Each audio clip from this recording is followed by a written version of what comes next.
Hello, thanks for joining me. My name is Dr. Guy Vitaglione.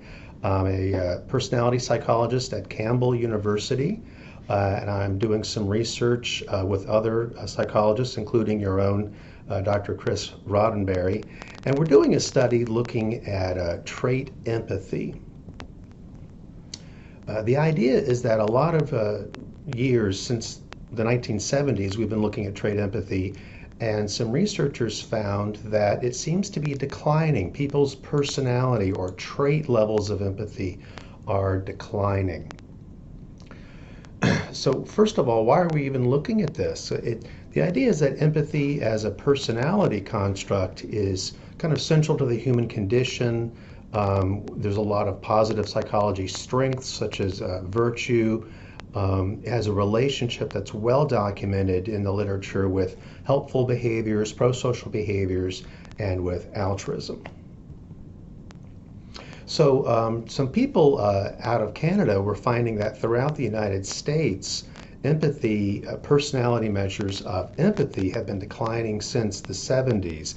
This was really most pronounced after the year 2000. Those researchers did a survey study. So it wasn't an experiment, there was no cause and effect, but they were noticing that the declines really started happening after the year 2000, which is around the time that social media like Facebook took off. And there's also in other research a rise in generational narcissism, that younger people seem to be a little bit more selfish, or self-focused at least, than prior generations. So the green and blue lines represent the research by others. The green line shows empathic concern, which is kind of the more emotional, affective nature of trait empathy. The blue line shows more of a cognitive understanding, or what's called perspective taking. And as you can see there, both the green and the blue lines were declining, with a real decline you can see starting around 2000 to 2004. So what I, including Dr. Roddenberry, are looking at is, well, is this true today? That research came out in around 2014, 2015. So we did some studies with Campbell students, and we found what's in the red lines that you see, that empathic concern actually went up, it reversed the decline, but the cognitive perspective taking continued the trend of declining.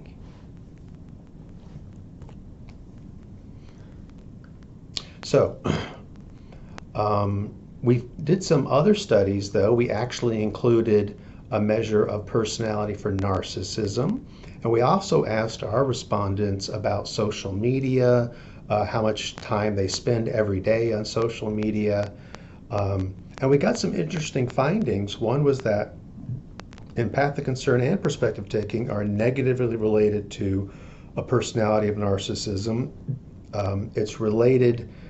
It's not related to empathic concern, but it is negatively related to perspective taking, and that another measure of net importance, how important is it to be involved with internet or Facebook or Google or texting or such.